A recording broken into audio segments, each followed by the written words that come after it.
تعالوا بينا كده نشوف أول حكاية من حكايتنا. هي معانا في الاستوديو. مساء الخير، أنا نهى عندي 25 سنة. أنا حبيت حد وهو حبني جدا، ولما جه يتقدم لي أهله رفضوني بحجة إن مستواي الاجتماعي مش مناسب ليهم.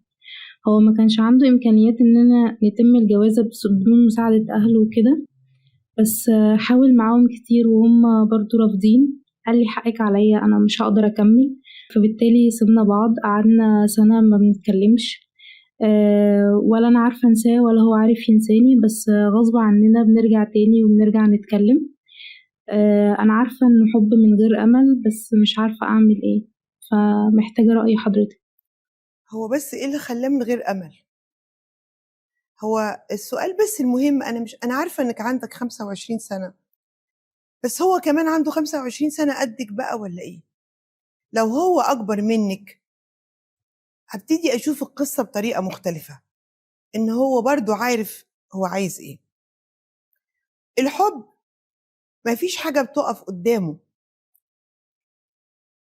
الفروق الطبقية دي هي مهمة جدا، وطبيعي الرد اللي اتقال من العيلة بتاعته، لكن ده مش معناه إن لو اتمسك بيكي وشافوكي حب حياته هيقولوا له لأ، وإن قالوا له لأ واحدة واحدة هيقولوا له آه.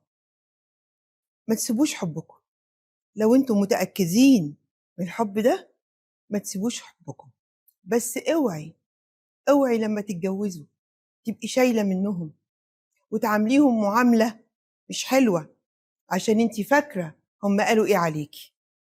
لو هتدخلي صافية وبقلب جميل وهتثبتي لهم ان احسن حاجة في حياتهم حصلت انك اتجوزتي ابنهم، اتجوزيه. لو داخلة عشان تضايقيهم ارتاحي وريحيهم وبلاها جواز. معانا مداخلة. مساء الخير يا فندم. مساء النور يا فندم. أنا مروان، عندي 30 سنة. من 10 سنين حبيت بنت حب كبير أوي، وفي يوم قالت إننا لازم نسيب بعض ومن غير أي أسباب. بعدها هي قطعت كل وسيلة اتصال بيها. عدت عليا أيام سودة حرفيا، كنت بلف حوالين نفسي ومش عارف أوصل لها.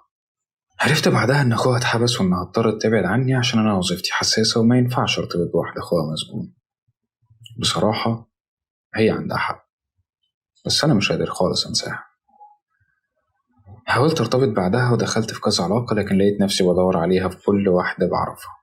أنا دلوقتي قدامي اختيارين: يا إما أرجع لها وأسيب شغلي والأرزاق على الله، أو أعيش باقي عمري متحسر عليها. أنا للأسف يا دكتور بحبها جدا ومش قادر أنساها. محتاج حضرتك تقوليلي أعمل إيه. انت مش سايب لي اختيار. يعني لما تيجي تقول لي انا بحبها وانا بعشقها، انت منتظر اقول ايه؟ وانا واحدة بتقدر المشاعر جدا. شغل ايه؟ ما انت الشغل ممكن تلاقي غيره احسن. طبيعة شغلك الحساسة دي مش معقول تكون هي السبب في ان تعاستك تبقى هي مصير حياتك اللي جاي. انت وضحت لي ان مستحيل تبعد عنها. انا معرفش الجوانب القانونية ايه ولا بيحصل ايه بالظبط لما بتكون انت في وظيفة حساسة، وطبعا نسايبك مخالفين للقانون، فانا ممكن اتخيل ده، لكن اللي ما اقدرش اتخيله انك تبعد عن واحدة بتحبها بالطريقة دي، وهي كمان طلعت محترمة. هي بعدت من غير ما تقولك ليه، عشان كانت خايفة عليك. ربنا يوفقكم. في رسالة صوتية نسمع كده. أنا فريدة، عندي 20 سنة، بحب واحد من 3 سنين. هو سنه كبير شوية، يعني مثلا هو قد خالي. هو يجوز ليا أتجوزه شرعا، بس أنا العيلة مستحيل توافق بيه، لأن مش كل حاجة تنفع شرعا ممكن تنفع بالعرف. بس أنا واثقة إن هو بيحبني، بس هو مكسوف يقول ليا إن هو بيحبني عشان الوضع طبعا معقد بينا. أنا محتاجة بس حضرتك تقوليلي الطريقة اللي شجعه بيها إن هو يعترف ليا بحبه، والطريقة كمان تخلي أهلي يوافقوا عليه. وياريت حضرتك ما تقوليليش أسيبه. لأن أنا مش هقدر أسيبه ولا أعيش من غيره. هو انت معاه عشان تسيبيه؟ اذا كان لسه حتى ما اعترفلكيش بحبه، انت معاه فين بس؟ لما بنبقى مع حد بنبقى احنا الاتنين بينا اتفاق. هفترض ان كلامك سليم وانه فعلا بيحبك زي ما انت حاسه. موضوع اللي بيتوافق عليه شرعا ويترفض عرفا دي انا ما الحقيقه مش مقتنعه بيها. الحلال حلال والحرام حرام. ان اهلك ما يوافقوش واقول لك تعملي ايه، لا حضرتك، ده وهو بيحبك وانت بتحبيه والجواز حلال ومفيش حاجه تمنعه ومفيش حاجه تشينه والراجل محترم، مفيش حد هيقول حاجه، مفيش، العقل يقول كده. موضوع ان هو مش قادر يصرح لك، اعتقد ان هو حاسس انه مستحيل انه يتجوزك. شايف ممكن انك اصغر منه، شايف الوضع العائلي اللي انت بتحكي عليه. مفيش مانع انك تشجعيه، مفيش مانع انك توصلي له بطريقة او باخرى انك برضو بتحبيه.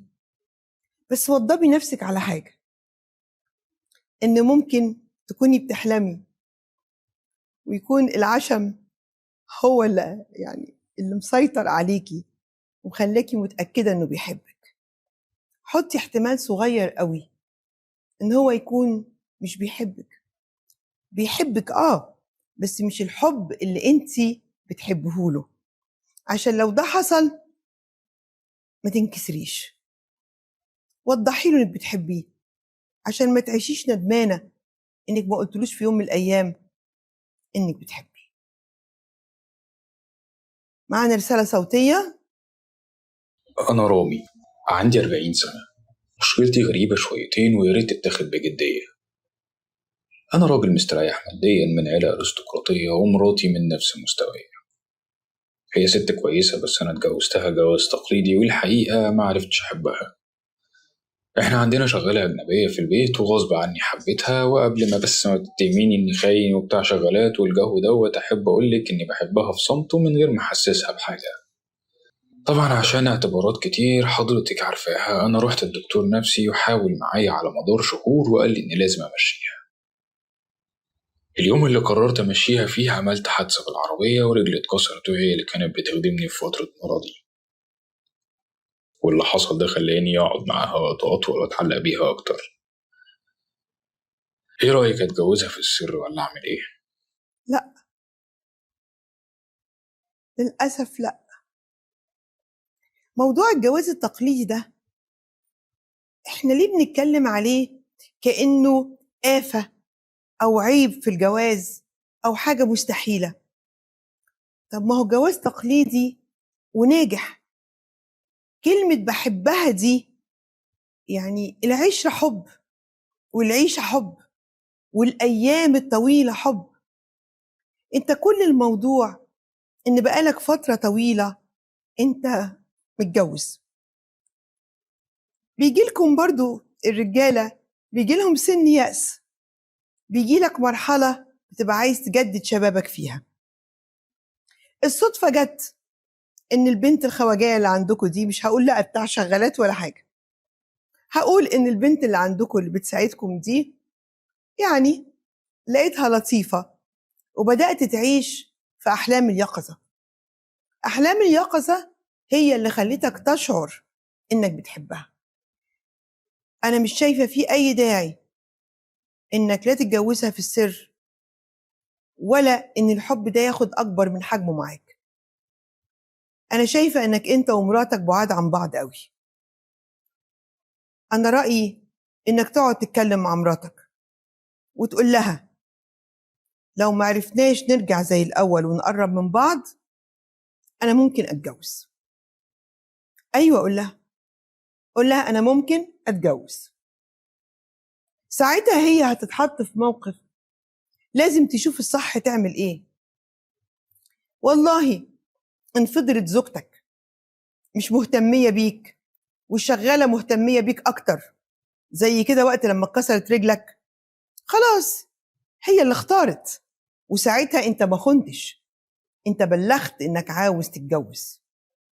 لكن لو حست انك هتروح منها وفاقت لنفسها، هيبقى انت اكيد الكسبان. في الحالتين، سواء مراتك هتوافق انك تتجوز او ما توافقش انك تتجوز، تنعدل او ما تنعدلش، لازم تبعد عن البنت اللي عندكم في البيت، لان انا متأكدة ان ده مش حب. نطلع فاصل